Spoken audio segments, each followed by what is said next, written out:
They claim the only message from the Democrats that we have heard consistently was that they are trying to save democracy and they are trying to save our Social Security from Donald Trump, who they claim is trying to rob it.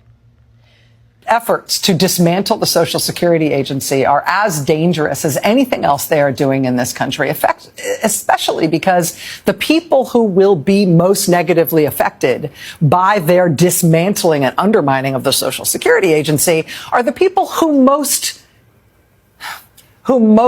need the support that they get from Social Security and who have the fewest resources to try to make up for it if these guys screw it up.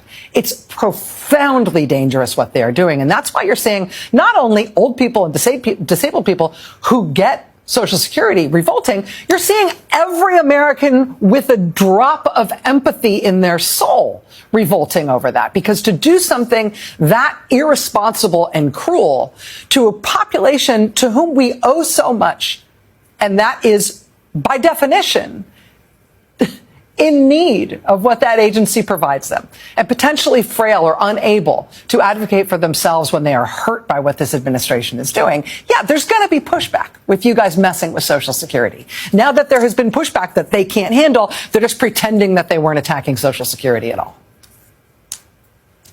Nice try. We all need to stand up and get rid of Elon Musk and tell Donald Trump to keep his hands off our Social Security. It was the third rail. But boy, they are grabbing it with both hands, aren't they? They're trying to strangle Social Security so it has no more life in it. That's their goal. It's incredible. I mean, we're incredulous. We never thought, as harsh and right-wing as a Republican administration is, that they would actually try to kill Social Security, and they are doing that. We will use this war room as an opportunity to focus the energy around saving our Social Security. The war room is about getting that effort organized. It is about oversight. It is about having a place to bring the stories so we can have all of the American people privy to what we hear, that you may not be able to afford rent, that you may not be able to afford food. What is it specifically that the Democrats hope they can achieve with this war room? Well, they're doing all they can, Chris, in the minority, which is message, to go on offensive, to try and be loud about this issue. And so the group of Democrats, you heard from some of them, including Brian Schatz of Hawaii, Elizabeth Warren of Massachusetts, also Mark Kelly of Arizona, and Ron Wyden of Oregon, are coming together to sort of lead this war room to try and push back against the Trump administration's efforts on DOJ's policies to slash offices that we've seen in the last couple of weeks, to cut offices and close offices around the country, to limit the way in which seniors who are entitled to these benefits can actually get somebody on the phone and talk to somebody about problems they may be having, or registering for these benefits. And so this is Democrats' organized push to basically push back on those efforts from the administration. 70 million people receive Social Security benefits, and fewer than 1% actually receive more than they should. Now, that's 700,000 people, so it's still a lot of people. Way back in the past, right, literally 2 years ago, we had a 60 Minutes piece that aired talking about this, and the government said, we can't take all of your Social Security checks to get that money repaid all at once. We're going to reduce it, just 10% of your check until all the overage is paid. Now, the thing is, this administration has said, we're going back to the old way. We're getting 100% of the money back going forward. So if you were on that 10% plan previously, you stay on it. Any overage of Social Security payments now will be taken 100% back from your check until the amount of the overage is repaid. But we just learned that under the Joe Biden-Kamala Harris administration, the Democrats handed out 5 million Social Security numbers to unverified, undocumented non-citizens. 5 million. And now 1.5 million of those are currently receiving Social Security Medicaid benefits. When they were handed those Social Security numbers, they were handed with maximum benefits, no restrictions. So while everyday Americans are going out and working their fingers to the bone and contributing to the Social Security Administration, is being drained by non-citizens who have never contributed one dime. When's the last time you heard a Democrat, mainstream media, Rachel Maddow, whomever, mention the price of eggs?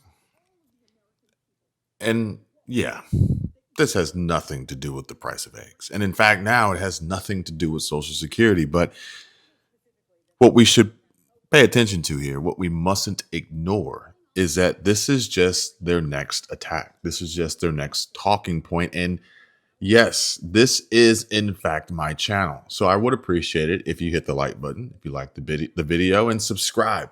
But also, no need to leave the comments of questioning or getting angry and upset that I'm showing clips of the Democrats lying, because it's important. It's important as we continue on with this fight, develop the dialogue, have these conversations and discussions, and wake people the fuck up. As soon as egg prices went down, they quit talking about it. Just wait. Just wait. Social Security is going to get a massive boost.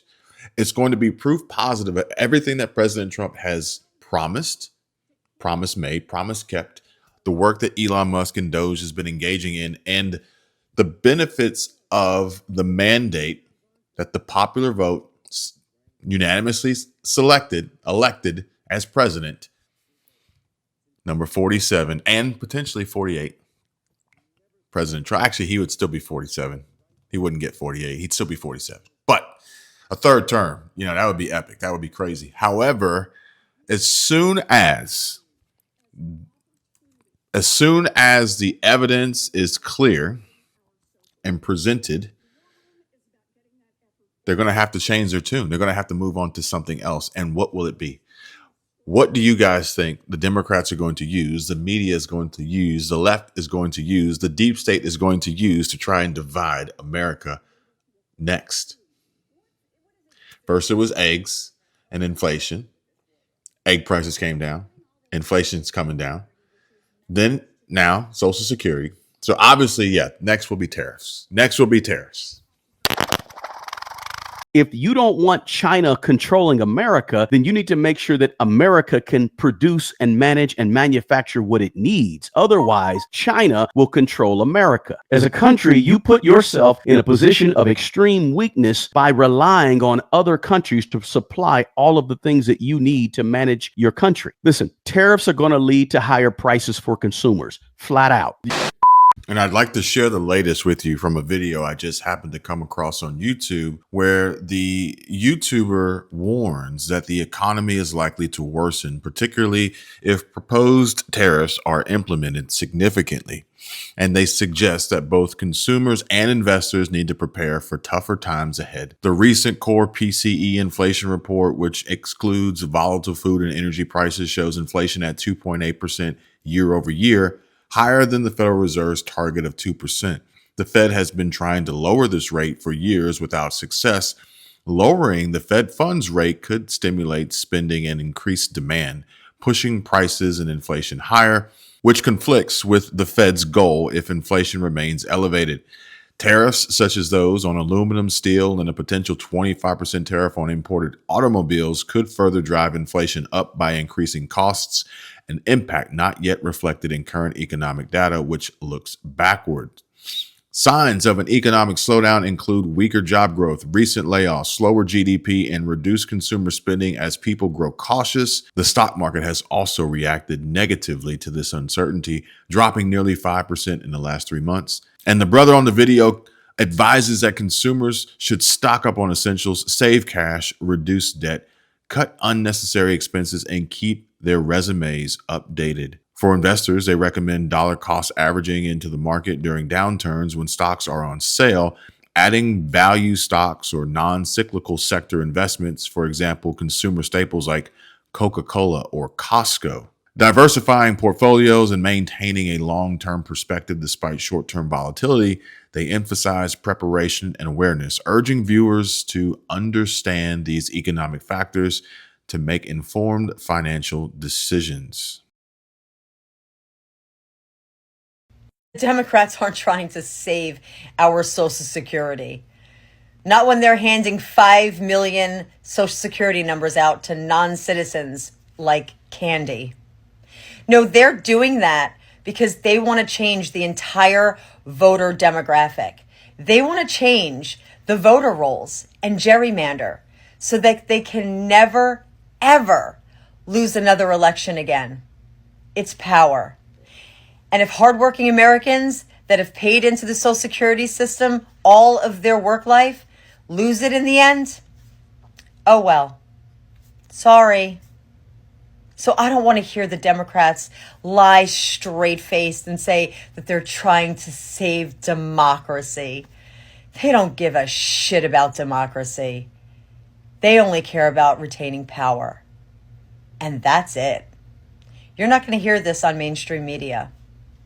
So save it, repost it, share it.